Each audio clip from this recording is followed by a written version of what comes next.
Bonsoir à tous, bienvenue sur la chaîne de CryptNab comme d'habitude. On se retrouve le jeudi. Aujourd'hui, on est spécifiquement le 9 juin 2022. Il est 11h26 au moment où je tourne cette vidéo.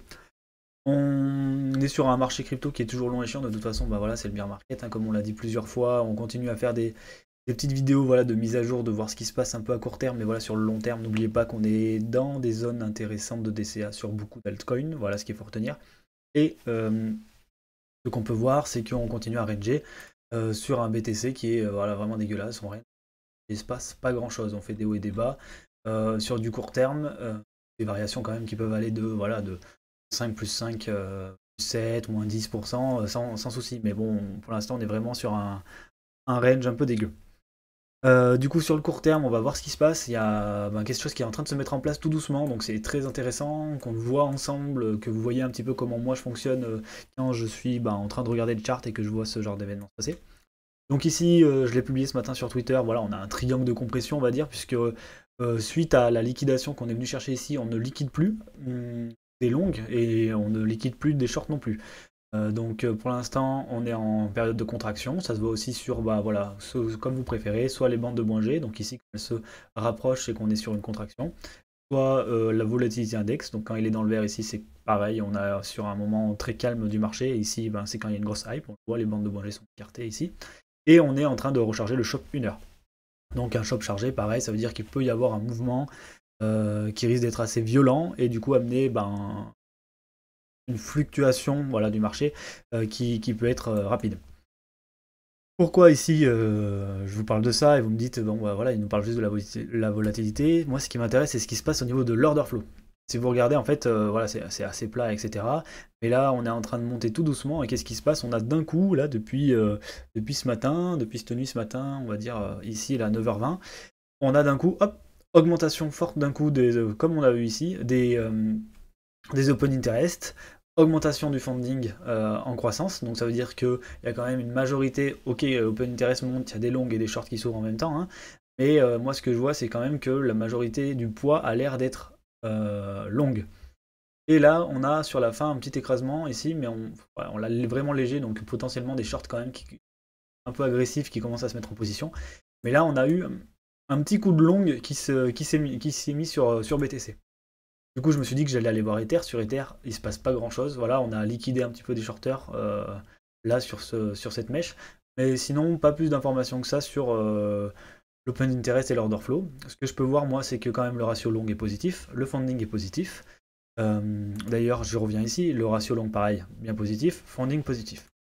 Les alts. Sur les alts, on a pas mal liquidé ces derniers temps, donc du coup, là, les altcoins ont pas mal ramassé. On est encore sur des fundings très négatifs sur les alts. Et là, on commence à avoir depuis la chute et la stagnation, une légère montée. C'est-à-dire qu'on a chuté autour des 6 milliards d'open interest sur les alts, et là on est en train de monter en croissance, on est déjà à 7 milliards. Là on a pris 1 milliard d'open interest sur les altcoins, et là c'est intéressant parce que comme sur le BTC, on a une montée au niveau des alts. On est en train de liquider des shorters, donc moi ça me laisse à penser qu'on va faire un mouvement potentiellement assez rapide et fort. On va se faire rejeter, je pense, par le triangle et on va aller liquider le long. Voilà. Pourquoi je dis ça? Parce que voilà, la majeure partie des gens sur Bitcoin sont en long, hein, puisqu'on a 63% des gens qui sont en long. Donc ça c'est le ratio Binance, hein, mais bon, il est quand même représentatif. Ici, pareil après sur les altcoins, sur le ETH, on va rarement vers les 50, et on est quand même à 67. On a un funding très positif sur Bitcoin, voilà, donc pour moi, en plus le mouvement est en train de se mettre en place en cours, augmentation du funding, augmentation ici, là on a peut-être un rebond voilà, qui se met en place, donc on n'a pas vraiment une chute, on va peut-être réavoir une reprise haussière, donc voilà, toutes ces indications m'indiquent qu'on devrait casser ce triangle, soit en faisant une cherche de liquidité au nord et en allant au sud, soit en allant au sud directement, ici, pareil, vous voyez, à chaque fois on est venu avant les sommets. Ici, on a fait une mèche au niveau euh, du, euh, de la zone de short. Et ici, pareil, on est en train de rentrer dans la zone de short. On est un peu plus agressif, donc à voir ce qui va se passer. On peut regarder, c'est aussi voir à plus court terme, si vraiment on veut faire un peu de scalp ou des choses comme ça, à plus court terme, ce qui se passe au niveau de... Hop, on va se mettre en minute. Au niveau de la montée du prix. Et là, ce qu'on peut voir, c'est que pour l'instant, la montée est saine. Donc, pour l'instant, la montée est saine, ça veut dire que, bon, entre là et là, pas forcément. Mais pour l'instant, on a des sommets de plus en plus haut et on voit que là, on est de plus en plus haut. Par contre, si je me mets en 30 minutes, on va voir que la montée est peut-être pas saine vis-à-vis de ce point-là. Et non, vous voyez, elle est bonne aussi. Donc pour l'instant, il n'y a pas de raison que le mouvement parte au sud. Mais si on continue à monter avec un MACD qui commence, on va dire, à peiner, on risque d'avoir, comme il me semble que l'on va avoir, c'est-à-dire une rattaque baissière dans la journée. Bien sûr, tout ça, ça sera à voir aussi avec nos amis, hop, les ricains. Que là, on est sur une bougie rouge hier au niveau du SP500. On n'a pas cassé les plus bas, on n'a pas cassé les plus hauts, donc potentiellement on va peut-être revenir dans le bas du range pour remonter, ou inversement commencer par une bougie haussière et puis finir un peu plus bas. On voit que de toute façon ça range aussi sur les SP500. Il me semble qu'aujourd'hui il y a la Fed qui prend parole, notamment sur les taux, donc une augmentation des taux par exemple pourrait être une très mauvaise news permettant la cassure baissière du range au niveau du SP500 et du coup une cassure baissière forcément niveau du Bitcoin qui devrait suivre le mouvement des marchés traditionnels.